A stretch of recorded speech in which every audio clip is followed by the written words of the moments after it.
Today's special cross-pod federal election edition of Socially Democratic and the Week on Wednesday is presented to you by Dunn Street. Dunn Street is a progressive campaign agency that specialises in community organising, and we partner with businesses, organisations, unions and social democratic parties across the globe to develop community organising strategies and train leaders to build power from within their community. And in 2022, Dunn Street will continue to work with folks that want to organise, share their stories, inspire others, take action and organise communities for change. To find out how you can partner with Dunn Street, hit us up at dunstreet.com.au. Today's episode is also brought to you by Morris Blackburn Lawyers. Are you highly organised and love working in a fast-paced environment?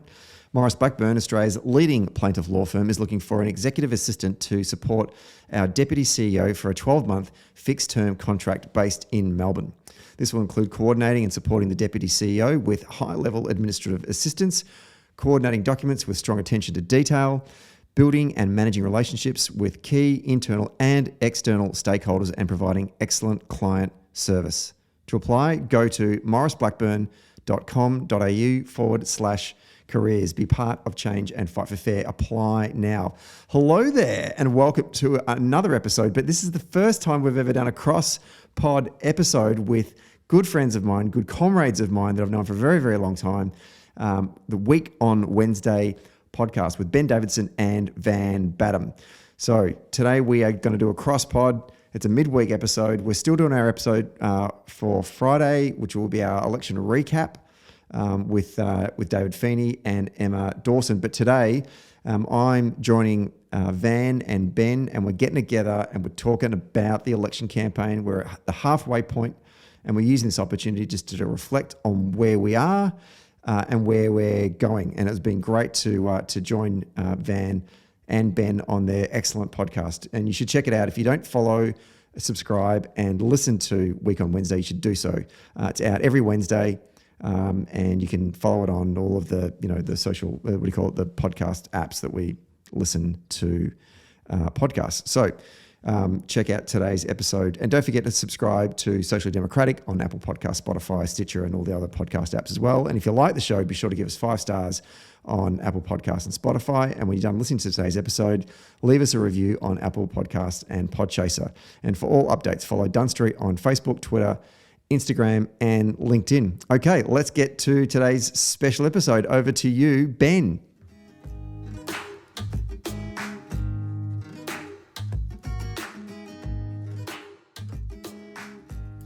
Hello and welcome to this very special episode of the Week on Wednesday cross-pod with Socially Democratic. I am your co-host, Ben Davison, and joining me is the lovely, the gorgeous, the politically attuned Stephen Donnelly from Socially Democratic and Dunn Street, and of course the wonderful, always cheering in the background, best-selling author of QAnon and On, Van Badham. How are we, Stephen and Van? That was an excellent intro, and I was wondering if you were going to do that lead-in joke, and you did. That was great. I was very, very impressed by that. We like to give our audience a sense of comfort and familiarity, Stephen, and, just to the Week on Wednesday audience, Stephen Donnelly and I have been friends for about 400 years. I think our friendship slightly predates the invention of the printing press, so how wonderful it is for us to be just blessed with this experiment in modern technology. It's great to join you both. Yes, Van and I, you and I go back to a campaign era where people used risographs. Oh, yeah. Wow. I remember the risograph. Do you know what a risograph is, Ben? I've heard tales of this thing that lurked in the back rooms of student unions and union offices. Yes, it was quite the privilege to get access to a risograph. You knew you'd really made the power elite of student hackdom if you had access to the risograph. Absolutely. When David Feeney was a senator, we had a choice of different things that you can order from the parliamentary services, photocopiers and all sorts of stuff. He ordered a risograph, and I was like, David, I don't think anyone uses them anymore. And he said, no, get one of them. Everyone wants a risograph. And I went, sure. Everyone wants a risograph. There is a line I never thought I would hear. Yeah, whereas at the University of Wollongong, somewhat resource restricted back in the day, we just did things in semaphore code and with pigeons. Well, very coast.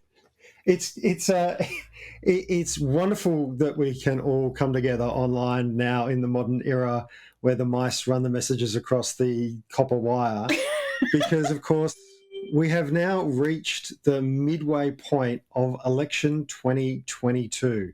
And really, I can't think of a better pair of people to discuss where this election is up to than with yourself, Stephen, and you, Van, who have seen it all before, going all the way back to risographs, which I got to say, Stephen, I'm a little disturbed by how recent the risograph still is. But like, what are we thinking? What are we feeling about the election so far, Stephen? I want to get your thoughts, because you're of all of us, you're the one who's most recently held a publicly elected office.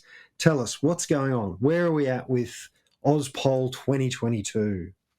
Yeah, it's interesting, because I've sort of spent a bit of time reaching out to folk who are on the campaign or are tangentially involved in local campaigns, just to try and get a sense of where we think we are, because this is my first campaign out of a national cycle. So it's kind of weird being on the outside looking in to try and get a sense of where we are. And I sort of have to try and use my own personal antenna whilst also just talking to folks. Mm-hmm. It's a 6-week campaign. It's traditionally a little bit longer than a normal traditional 33-day campaign. So it's going to be a bit more drawn out. I think that pre-poll starts on Monday, so things are going to start to change. But I guess at this point, at the halfway point, I would be happy where Labor is right now. I know things started off a little bit rocky in that first week, and then I thought the second week things just started to settle down. I thought last week was a really good week for Labor, and a bad week for the coalition. We need more of those going into the next 3 weeks, because election day essentially is a 3-week proposition, and it begins when pre-poll opens, and that's when people start voting. And we've seen all this data that tells us in each election cycle more and more people are taking full advantage of that early voting opportunity. So the core messages that Labor are going to communicate over this next 3-week period are going to be critically important to Labor if they are to win the election and form government on the 21st of May. I pre-poll, and as we all know, it's because I get a bit emotional at the actual booth. And full acknowledgement to everybody who's ever tried to calm me down at a booth when some rando has recognised me and attempted to pick a fight. I think you have done, friends, a great service to the hostile randos of the world by ensuring that I stay away from that particular process so randos don't get dismembered. Well, it is going to be interesting, this pre-poll, Stephen, because you bring it up, and Van, your point is a good one, right? or tangential as it may be, in that we're going to see more people pre-polling, which probably means more on-the-ground election activity around pre-poll centres. I mean, we've seen that already in recent elections, and certainly if you think about all of the activity that's happened in overseas elections where there's been some pre-polling, the really, as you say, Stephen, election day is now a 3-week process rather than a single day event. So, are we in danger? Or, Van, do you think that, media narratives have cemented what's going to happen already? Or do you think there's still a lot to be played for? Well, look, obviously there's a lot to be played for, because we know that 20% of people make up their minds on the day. Like, that's just established fact in Australian politics now. I think pre-poll is interesting because pre-poll is usually when people who have already made up their minds go to vote, like the decision's been made and off you go. I think that there are some interesting questions raised by the popularity of pre-poll, and it's about whether you need the resources of hander-outers and posters and flyers and corflutes and all of those things. If you're catering to an electorate who've already made up their minds, how important is that sort of campaign mobilisation effort? I think that's an interesting question.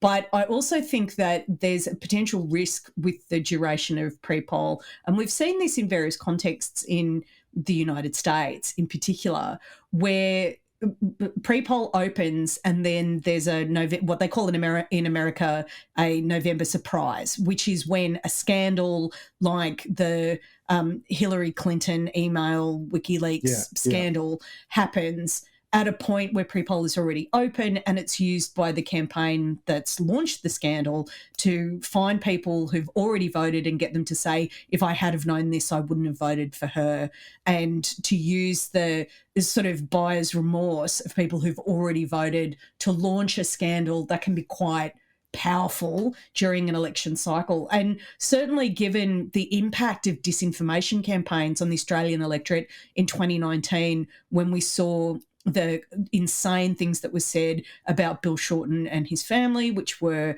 very powerful, very awful, and very untrue, as well as the scaremongering around the death tax, which did not exist. That kind of campaigning can be really volatile during a pre-poll period. So, Stephen, I want to bring you in here because obviously your machinery of campaigning experience, you'll have seen some of these effects. You'll know how some of this works. Is there a danger in this pre-poll period with the way media covers the election that it could I guess shift the very dynamics of the election, or is media now so out of touch that actually people will rely on their networks and social media and independent media like Socially Democratic and the Week on Wednesday to make up their mind? Solid plug there. Yeah, look, I think it's a little bit of column A and a little bit of column B. Certainly, once we've hit pre-poll, we need to treat it as if the election is live. It's happening right now. People are going in and casting their ballots. And just to back up Van's point, yeah, absolutely. I mean, there has been so much study done by the Australian Electoral Study that shows that a certain percentage of voters make up their minds when they go in to vote. And that number has held up consistently over a long period of time through various election cycles, no matter what's been happening in terms of the way that we campaign. So there are certainly constraints that are placed upon campaigns because people are voting and we have to be live to that. And the things that Van just mentioned certainly were massive concerns for a campaign during the 2019 election. But there also presents opportunities as well. And so one of the things that, certainly from my own experience in the Victorian state election campaigns that we ran in 2014 and 2018, was seeing this as an opportunity to, I guess, back end a lot of our ad buy, both on mainstream television, but also through digital channels as well. And going into the first weekend, so the weekend leading into pre-poll, starting to really lift your ad buy and get to that saturation point. So you are getting your core messages out, both your positive and your contrast message against your opponent early, so it's clear in the minds when people go in to vote in that pre-poll situation, as opposed to what we traditionally saw when postal voting was a small percentage of voters, or early voting was a small percentage of voters. That last sort of weekend and then week leading into before the blackout came in, that's when the big media dump would happen. What also we see from our volunteer mobilisation perspective in the field program, I love that term, volunteer mobilisation program. We really, our field organisers and our volunteer leaders and our volunteers, once, we're leading to that, we'll have a big weekend this weekend just to sort of energise folk and say, hey, people are starting to vote now. So the conversations that you have with your neighbours are critical. And the conversations that we have from this moment on all the way up until election day are so much more critical. So the goals that we set for our local campaigns in terms of the output really start to ramp up in these final 3 weeks. This is basically, it is grand final day, but stretched out over a 20-day period. That is a long grand final. Can I just say I also love the term contrast messages. That is such a good term. I'm going to use that. Yeah, Week on Wednesday audiences absolutely love learning all the hack terminology to show off at parties, and I put myself in that audience. Contrast messaging. That's right. I love it. We don't do negative ads. We do contrast messages. But I think it's a good point. It's a good point. It's a 3-week grand final. And, we always like to say to people, when you listen to a podcast, if you agree with the messages or if you think the issues are worth talking about, talk to your friends about them, get them to listen to the podcast, get them to talk to people about it. And I guess with the political cycle that we're in, this next 3 weeks is much the same message we need to be delivering. But, I'm interested in how, if the ads are going to start to really ramp up over this weekend, and we're going to see this 3-week grand final. Anthony Albanese was obviously in isolation. And, as you say, Stephen, that was quite a good week for Labor. Now he's back on the campaign trail. Is Labor, still having a good week? Or do we feel that there's going to be another shift when the ads start to roll out that takes this momentum? Certainly I'm feeling the momentum of a Labor campaign that maybe sucks the wind out of the sails. I think first of all, with Albo going into isolation, that was such a unique experience in a political campaign. This is the first time we've had a post-COVID election, and if you were to run a bet on which leader would get COVID, I think that it would be there would be pretty big odds to think that actually would happen, and the fact that it happened to in this campaign and it happened to Albo, to our guy, was like, oh, okay, right. What do we do about this? And I thought our guy's the one who like shakes everybody's hands, right? So of course he's got more exposure, whereas the other guy is photographed leading starving cattle through a showground. So it's not mad cow disease, it's COVID. Yeah, absolutely. That's what happens when you want to talk to people all the time. If you've been on the internet, the fear is, or hope, depending on what kind of personality type you have, is that Scott Morrison will develop salmonella based on his treatment of raw and undercooked meats. I think. Oh yeah, bad curry. But yeah, please, where is it at? Where is it at?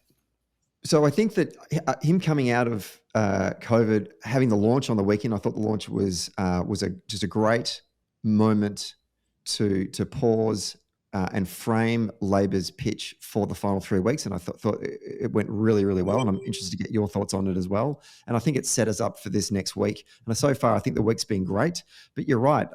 I think we're all kind of looking and waiting for this deluge of advertising, both in the paid media space, but also in the a bit of earned media. I mean, how many more big drops are we going to get from both campaigns? I mean, have we seen everything from both campaigns? The Libs will do their launch at some point as well. Plus, we've got 2 debates to come along. Not that many people watch them, but it certainly does continue to frame the narrative. If someone has a bad performance, then that kind of sets the cycle for 3 or 4 days after that, and that eventually kind of feeds into voter land. And to answer your point, your question earlier, Ben, about then how much to be worried about the way that the media can spin a narrative and shape a debate. Certainly, I think it's a lot less than it was maybe 10, 15 years ago. Yeah. A good example of it in Victoria, but also in Queensland as well at a state election level. The Murdoch press threw everything at the Labor candidates and Labor campaigns in those state elections. And we saw resounding victories for Labor. Now, if that had happened, I remember when I was a young bloke going through high school, whatever happened on the front page of the Herald Sun, that kind of dictated what was going to be in the outcome of the election. I think people used to fear what was on the front page of the Herald Sun. Yeah. No one does that anymore. No one, certainly as a political campaign practitioner, I don't give a shit what's on the front. Can we swear on this podcast? I don't care what's on the front page of the Herald Sun anymore. I don't really care about what Murdoch's doing because their impact is nowhere near as effective as it was 10 or 15 years ago, because the fragmentation of media into this, we've got social media, we've got digital streaming services. We're not getting TV advertising anymore. We're not really reading newspapers anymore. We're seeking out our media in so many different sources, podcasts and blogs and the like. So it's just not cutting through as much as it used to. So I would be less worried about it. But at the same time, we need to make sure that Labor is consistent with its messaging across all of those media platforms, including the conversations that volunteers are having on the phones and the doors in those targeted seats. Well, I mean, I think you're absolutely right. I think Labor's launch was really like a really strong launch, some really good key lines about all of that. And of course, Van, you're going to be doing some pre and post debate work for the next debate, because we all saw how Sky basically subjected the Australian debate viewing public to 35 minutes of former Liberal staffers like Chris Kenny and Peter Credlin. Like it was just, and then another 40 minutes at the end when they were struggling to count to 100. I've never seen such a large group of people take so long to count so few votes. But nonetheless, Van, you're going to be doing some work with the Australian Union's team around this, right? To try and, I guess, provide people a different outlook on actually what was said and done in the media. Well, yeah. I mean, I think we are dealing with the reality that not only the media model has definitely changed. In some ways, there is a rabidness to the conservative media and a self-identified rabidness to that as well. I mean, it's interesting to hear on Sky, Peter Credlin it's not like she's not pretending to be a Liberal. I actually find it quite refreshing. You know, she was talking the other day, I think it was around the debate coverage, that there were seats that were Liberal by right. Yeah. You know, like how dare voters get in the way of what the Liberal Party owned. And in a way, it was sort of like a refreshing admission of a born to rule, you know, Tory attitude, and much better than the pretend neutrality that, as you know, drives me completely bonkers.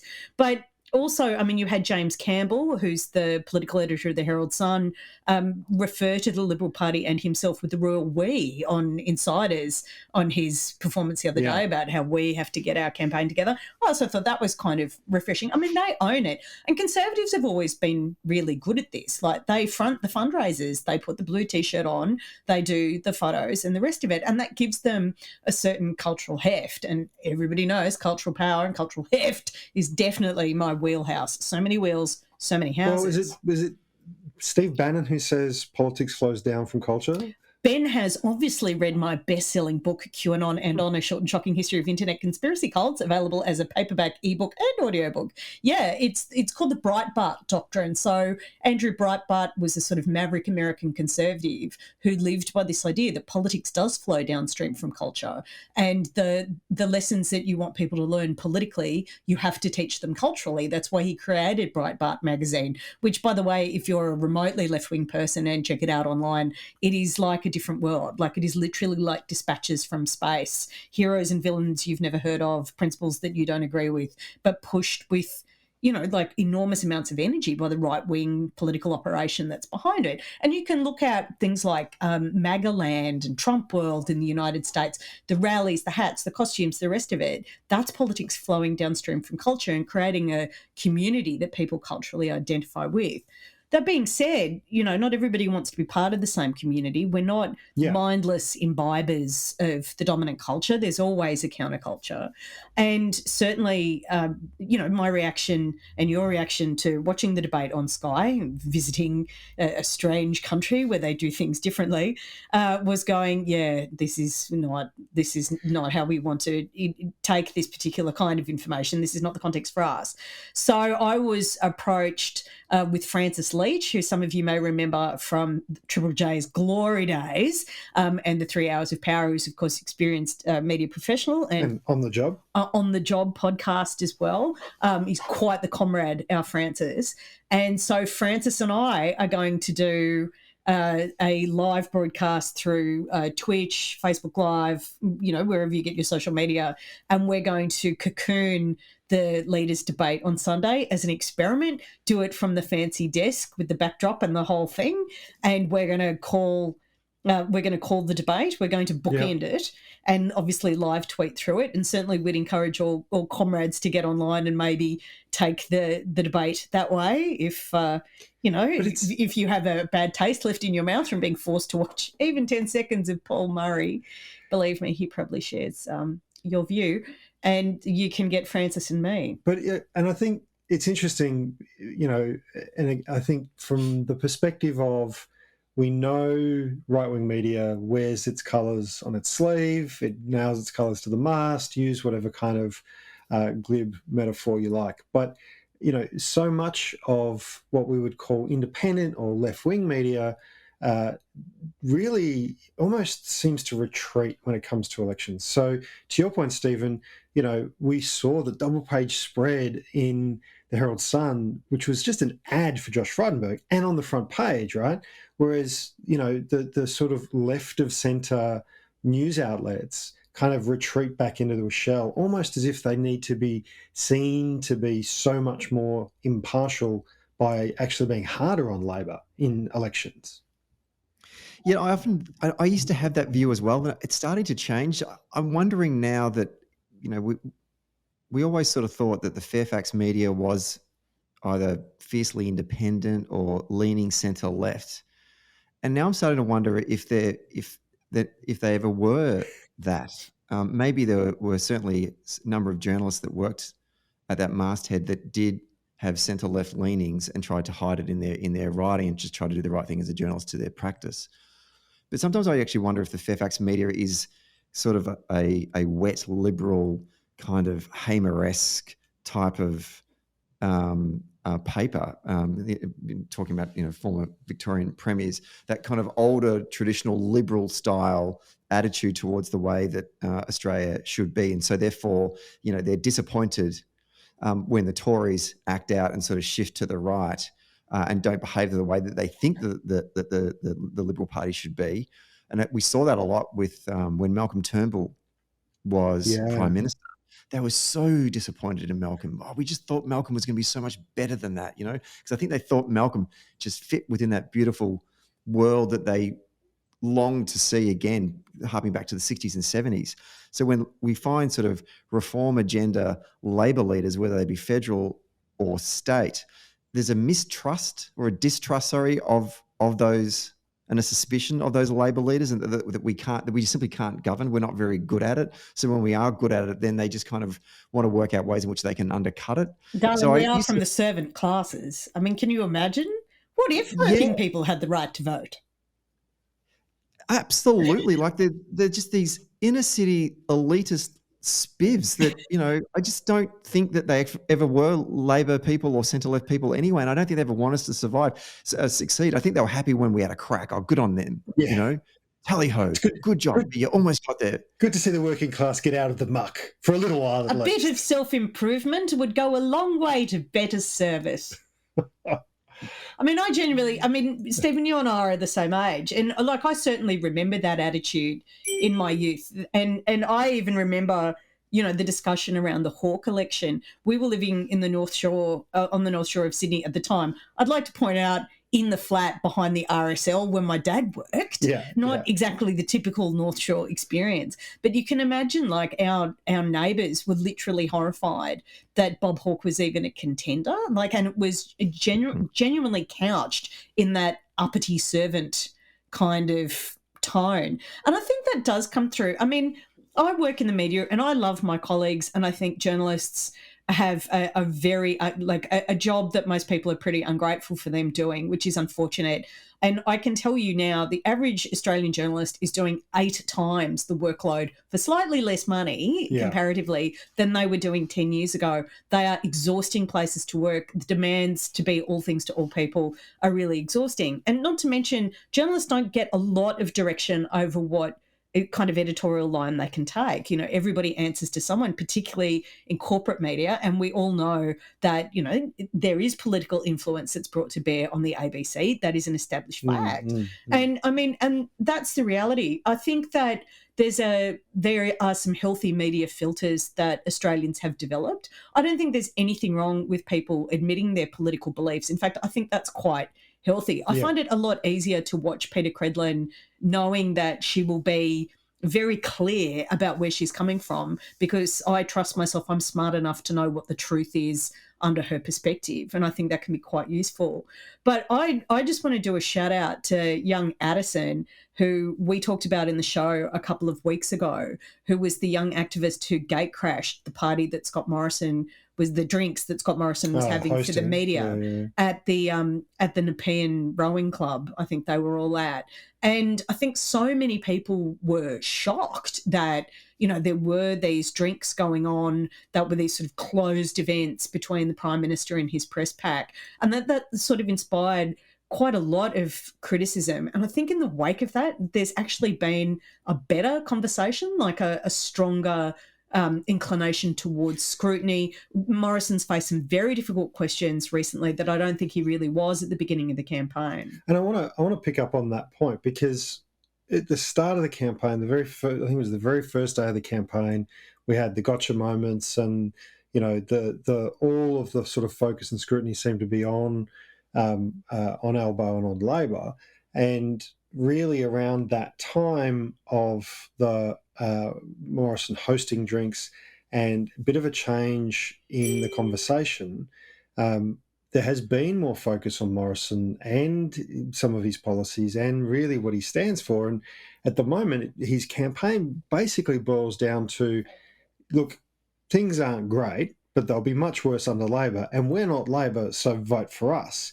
I mean, this seems like a bizarre strategy. And we've seen, even with Albo in isolation, we've seen Jim Chalmers step up. We've seen Penny Wong step up. We've seen Jason Clare. And I think that was a great boon to the Labor campaign. And I heard Labor strategists saying that the great thing about having Albo in isolation was that Labor got to platform other people who speak to different communities, who have different purchase on different parts of the electorate, and it was a coordinated team, and it gave Labor a brand of, we are a team. There is more than one of us. Power is not all concentrated in one person. We have this variety of people who can speak to you. And I think Jason Clare is a really good example. He's quite well known as a federal MP for New South Wales. He's been the Labor's housing spokesperson, very involved in sort of post-disaster recovery and getting issues into the paper. But I think, like most people in shadow cabinet, you can struggle to get that kind of national audience. Albo being sick really gave Jason Clare time to shine. He's a great speaker because he's had the housing portfolio. He's very close to activities on the ground, and I think that was actually an unexpected gift. And Stephen, do you think that conversely that's added scrutiny to Morrison? Because some of the things that have started to come out about his candidates, about the views of his ministers, I mean, this is the first campaign I can remember where, the leader of the government has had to announce who their health minister will be because the health minister is quitting during a pandemic, and the person they've picked is someone who, quite frankly, has an incredibly controversial backlog of fairly awful statements, right? So has this period actually meant that Morrison's facing greater scrutiny? The media has kind of gone, well, you're the leader of the party. We're going to focus on you. We don't know so much about the Labor spokespeople. We'll give them some airtime to explain themselves. But we've had you now as Prime Minister for, more than 3 years. We're not going to give you an easy time? Yeah, I think so. I think that starting off in that first week and the starter's gun is fired and both candidates roll out and start doing their thing, the media right away are looking for, what are we going to write about? Or what pictures are we going to show on TV each night? And then Albo, unfortunately, has that trip up. And then right away they've gone, great, we've got something to talk about. And because nothing else is going on, that rolled out for 2 or 3 more days when really, it could have been on the news that night and then we could have moved on. But because nothing else was happening, you got to feed the beast. Labor managed to sort of batten down the hatches, fight through that, and then start to steady the ship. And then I think to Van's point, when Albo went into isolation and people like Penny and Jim Chalmers and Jason Clare stepped up, they did a great job. And they also did a great job of starting to point the finger back at Scott Morrison and the failings of both his leadership and the people that are in his team. And that press conference that Jason Clare did, and there's like a minute 10 sort of roll of concise shooting down of Scott Morrison and his government over the past 8 years that I listened to it. I watched it and listened to it and I said, damn it, just grab that audio and get some B-roll of Scott Morrison, making a fool of himself in public, trying to shake people's hands and walking away from press conferences.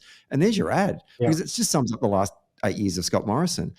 And so after doing such great press conferences there, I think that the media beast was fed. They were happy with that. They're going, okay, this is good. All right, I like this.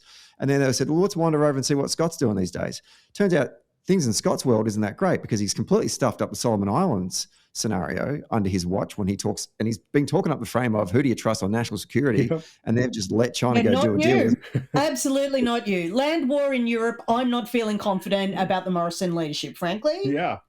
Yeah. Next minute, the interest rates are about to go up because inflation's gone through the roof under your watch, in which you have been telling us all that you're the best to manage the economy. So the 2 areas that he's actually running on, he's just got things blowing up in his face. And so the media have gone, right, okay, how are you going to deal with this? And it's continuing on into this week. And I think that Labor should just keep pressing that home for as long as they possibly can, because the longer that Morrison tries to deflect, the media will want to be fed on that. And I think that we just need to keep our guns focused on Scott Morrison and the failures of what he has done over the course of this last 8 years and what's happening right now? Well, I want to talk about that because there's been a lot of interesting discussion around economic management, right? And I want to give a shout out here to Australian unions.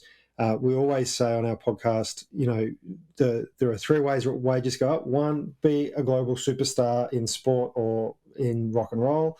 If you can't do that, like most of us, you need government policy that helps drive wage increases and improves the bargaining power of unions. And being a member of the union is how you get wages increased in the workplace.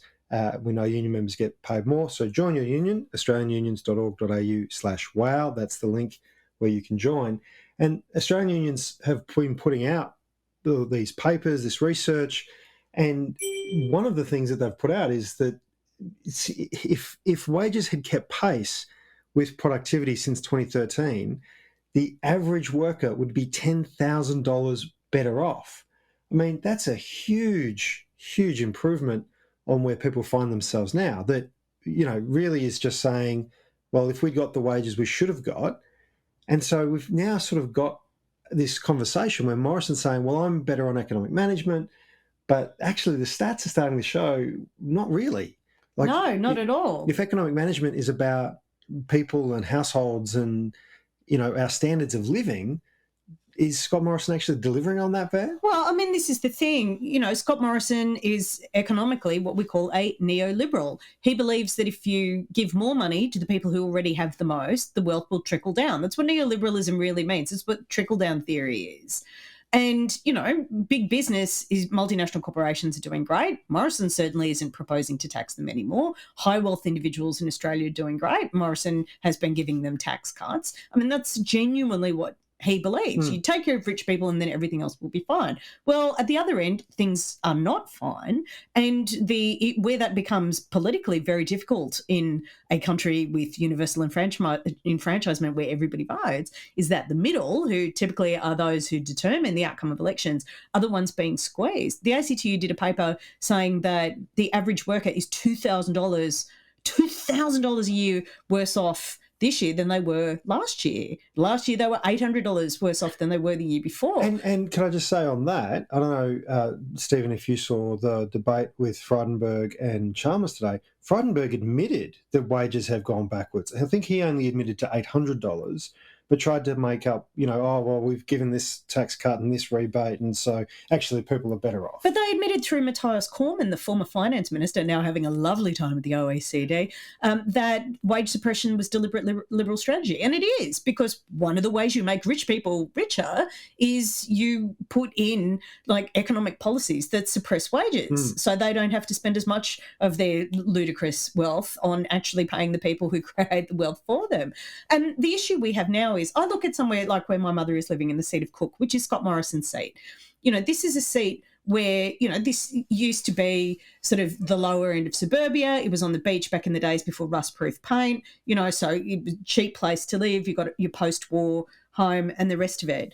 The community there is very much, one of the reasons why Cook has a Liberal Party identity. It's all very small businessy, sort of aspirational, a leisure class. Everybody's got an outboard motor and likes the river and the national park and the beach. That's why people live there.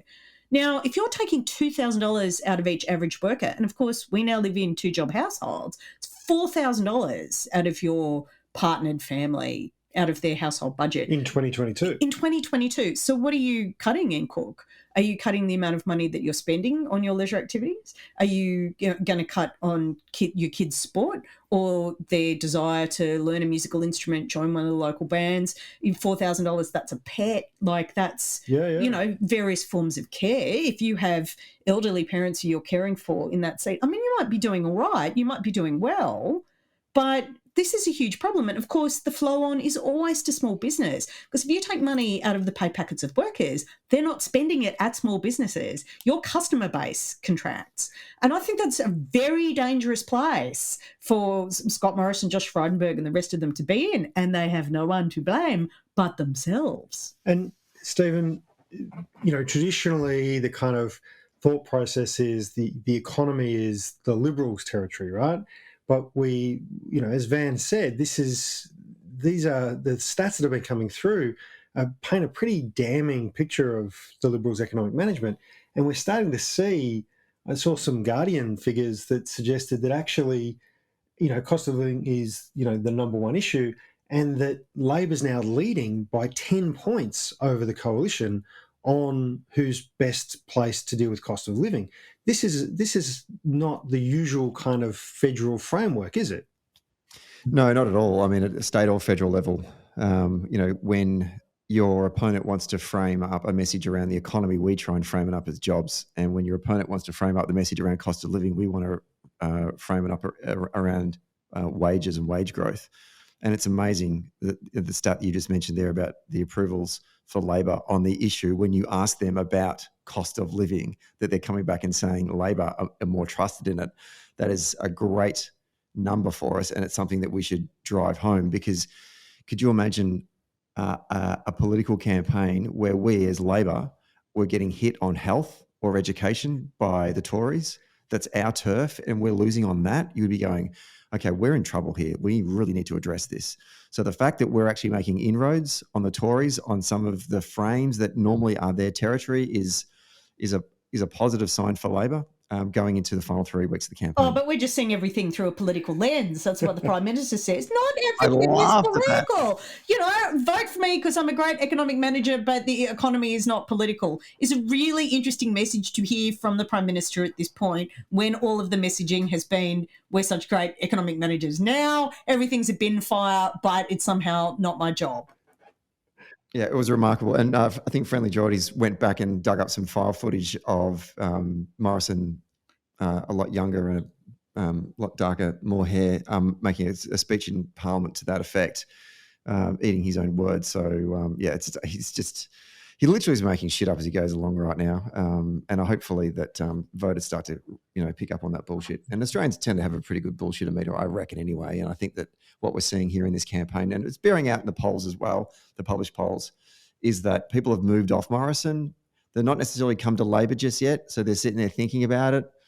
But they've definitely gone off him, and that provides us an opportunity to make sure that those who are listed at the moment as sort of either saying undecided or other in these final 3 weeks break for Labor to make sure we get over the line of those critical marginal seats. And it is interesting too, because as you say, if we were getting hammered on health and education, we'd be very worried. We'd be in topsy-turvy land. But not only are we now winning on cost of living, the numbers that are coming through, there's an 18-point lead to Labor on health, welfare, public services, job security. You've got Labor's got a 9-point lead there.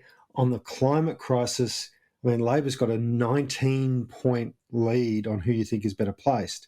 Now, these numbers are still not yet in majority. So it goes to your point, Stephen, that people have clearly gone off the coalition. Their numbers are so low as, sort of 1 in 5 people, if they're lucky, kind of think they could handle those issues.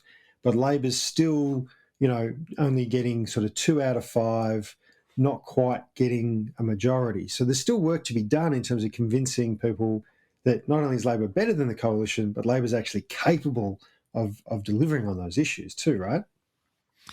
Yeah, absolutely. And, we've seen that in previous elections as well. Hell, even when we've come from a position of being in government, our experience in 2018 at the Victorian State Campaign, when we were looking at our daily track poll, there were 1 or 2 seats, in fact, local seats for you guys in Ballarat, in which the Labor primary compared to the primary that was at the election 4 years previously was around the same number, and that's a good number.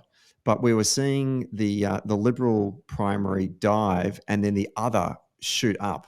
This track poll had this sort of other sitting somewhere in between, a number that shouldn't normally, like 23% or something. And we looked at that and went, that's interesting. Why is that doing that? And if that other breaks for the Tories, then they may get over Labor come over the top on election day. So we were a little bit worried about that. And one of the things we sort of thought about was, why is that happening? And luckily some people in the room actually were from Ballarat, natives of Ballarat, and said, we're running 2 brand new candidates. Yeah. Ballarat people vote for people they know, whether they're blue or red. We've just been lucky over the last sort of generation that they've been Labor people, but they tend to just like to settle on someone, and they got 2 new people and they're having a look at them and saying, well, who are you? Why am I going to give you my vote, my most sacred democratic value? And so we had to then spend the next 3 weeks making sure that people got to know them as best as we possibly can through the mechanisms of a campaign. And sure enough, on election day, both those seats were held by Labor. So you blow that out to a larger picture across the country right now. That's what's happening. There's a lot of people in the marginal battleground seats right now are they've heard enough of Scott Morrison and they've gone, you know what, mate, we gave you a crack 3 years ago, but we're not going to do that just yet again, but we're going to go try the other bloke.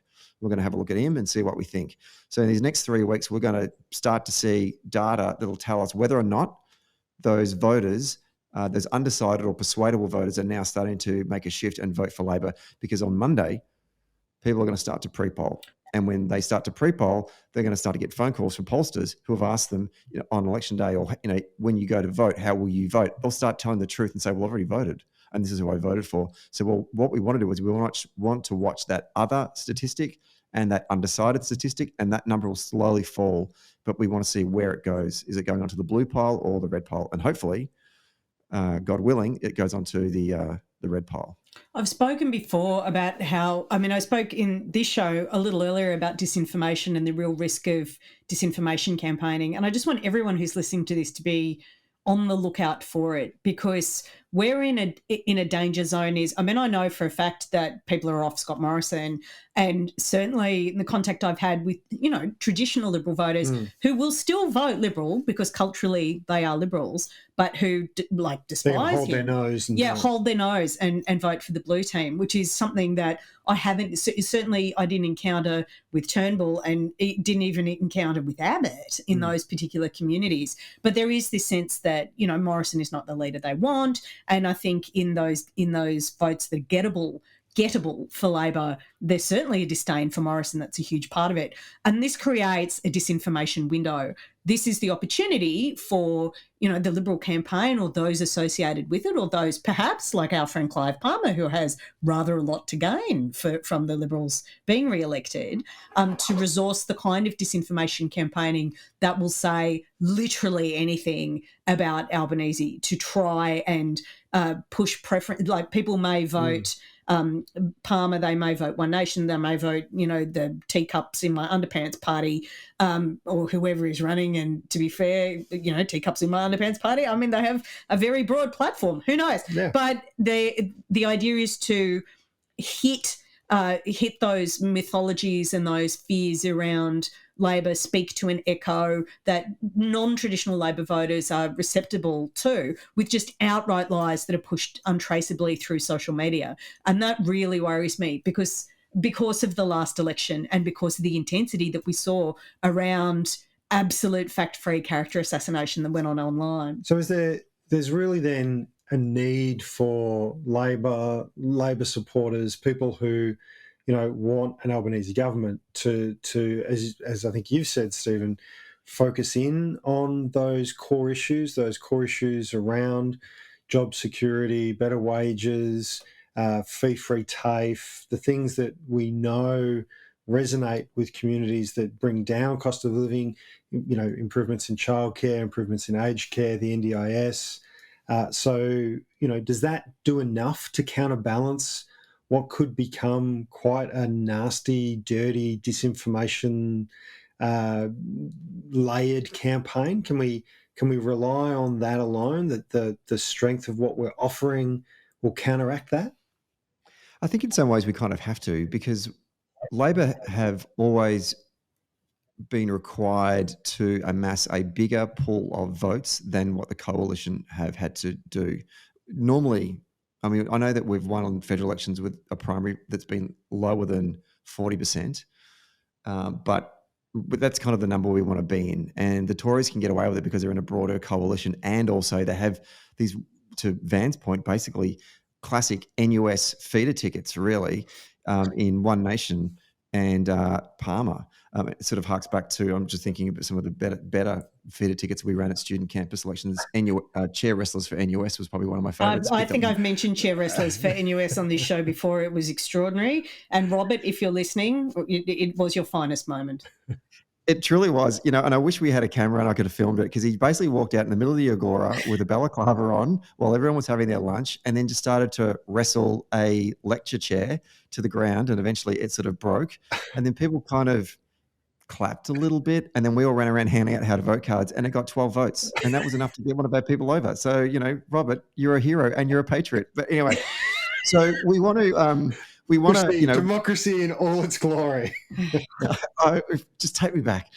I'd like to say I did none of that at the University of Wollongong, which I ran like a feminist gulag, although all the girls from the Women's Collective did march down to engineering and say, if you vote for us, girls will speak to you.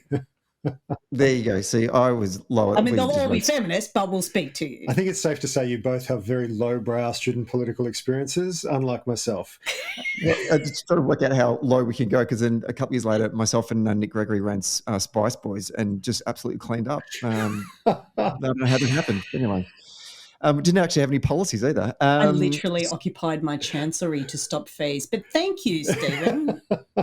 But it does go to the point, though, right, about that there are feeder tickets out there. They exist at every level of politics. And on campus, they're funny, but in grown-up politics, they are terrifying. Yeah, absolutely. And, what Labor, you're right, though, Ben, Labor has really got to focus on its central core messages. And I sort of looking at some of the ads that have been, the positive ads that Labor's been putting out, they're really honing in on these sort of 4 or 5 key messages: making more things at home. So, investment in infrastructure, which creates more jobs, cheaper childcare, reducing power bills, fee-free TAFE, so builds more into that kind of skilling up Australian workers to get great jobs at home here in Australia, and also strengthening Medicare. So that's that health message as well. And I think if Labor just keep on plugging that away, that they will eventually be able to pick up enough votes where needed to ensure that we can hold off on the concern that you're raising, which is people have gone off Morrison, but they're not prepared to vote for the Labor team. So they'll take the United Palmer how to vote, or they'll take the One Nation how to vote. But if you look at where that how to vote goes, those preferences are going to go back to the Liberals. So we need to get those number ones. We don't want people to flirt with these minor right-wing crazy parties, but actually give a primary vote to the Labor candidate. And look, I always say it because I can. It's, vote one Labor and put the Liberals last. If you do that and then you number whatever else you like in whatever order you like, people always say, oh, but Ben, there's a genuine Nazi running. It's like, yeah, but the genuine Nazi party is not going to win a majority. They're unlikely to win a seat. And if you vote their how to vote card of Clive Palmer, as you say, Stephen, you end up actually funneling a vote because of the way preferential voting works. You end up funneling a vote to the LNP. And quite honestly, when people are like, oh, yeah, but, we've got a preference and put, the outright, fascist scumbag last. And it's like, yeah, I mean, ideologically, I agree with that. Fascists are the bigger threat. But George Christensen was a member of the Parliamentary Liberal Party when he was going to fascist events and was bringing those politics into the caucus room of the government. There are numerous senators and members of parliament who've been implicated in spreading crazy far-right anti-vax material, and these are Liberal / National Party members of a major party who are part of the government, who are in the caucus room deciding policy, who share the politics of a lot of the loons anyway. And who is the bigger risk? The minor party far-right nutcase who can't get elected, or the major party far-right nutcase from the Liberal National Party who can and become part of a government? Yeah, I think it boils down to, if you put one in the box next to a Labor candidate and you put the Liberal person last, then you're guaranteeing that vote goes to a Labor candidate. And guaranteeing it doesn't go to a Nazi, because there aren't actually any Nazis in the Labor Party. Yeah. I think... How wonderfully comforting is that? I think, Stephen, as a former Assistant Secretary of the Labor Party, you can vouch for that, can't you? Absolutely. We are Nazi-free. Fantastic. You heard it here first, folks. Labor, 100% Nazi-free.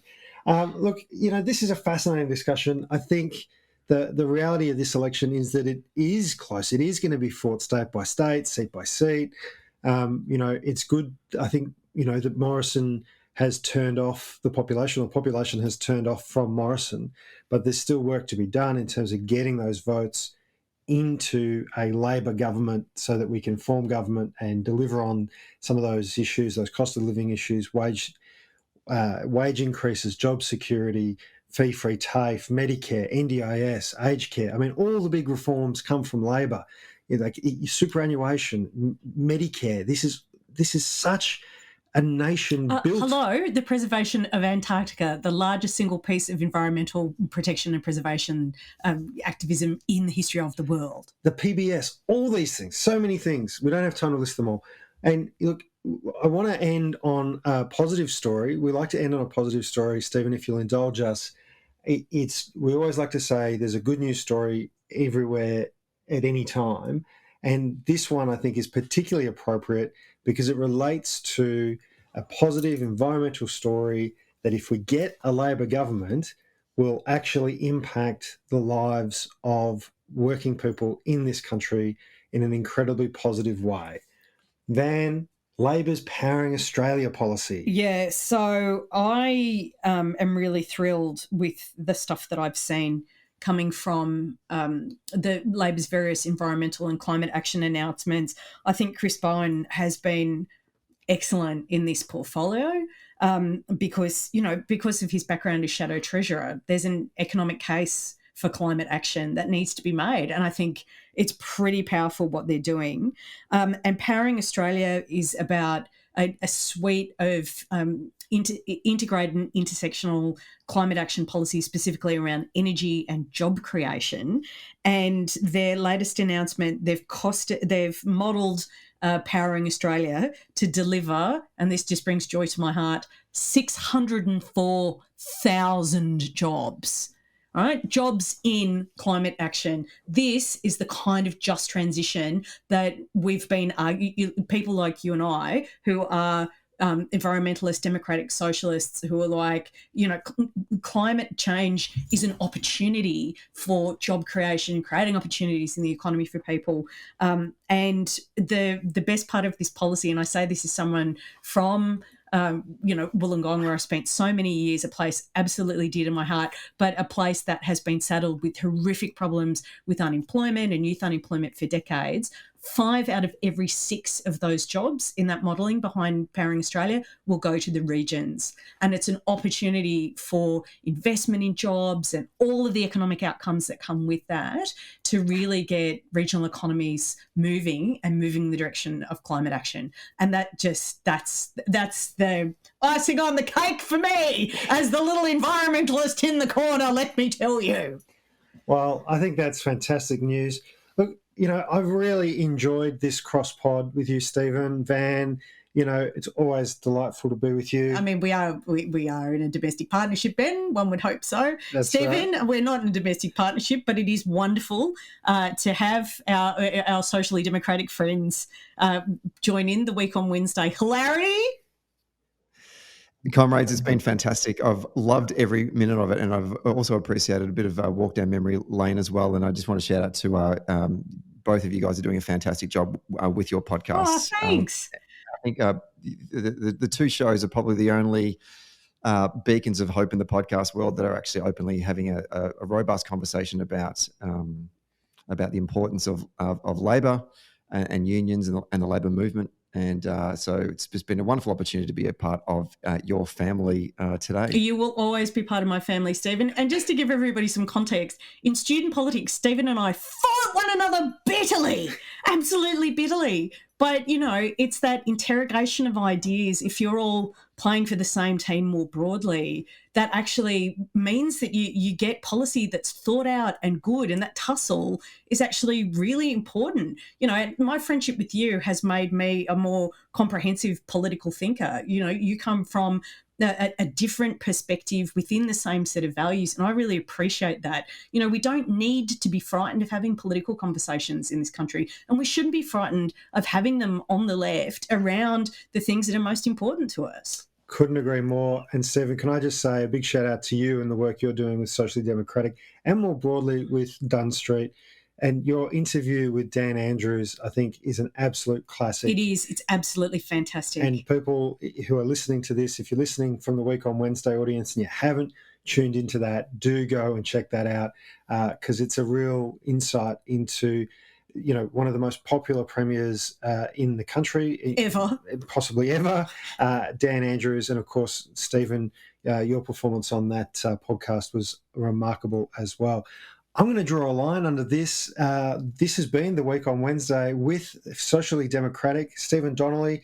Thanks so much for joining us. Don't forget, if you're listening, to like, share, comment, talk to your friends, join your union. You can also listen to the weekend wrap on Sunday, and there'll be lots of opportunity to get involved in your election campaign, in your seat, wherever you are, right around the country. Thanks so much for listening.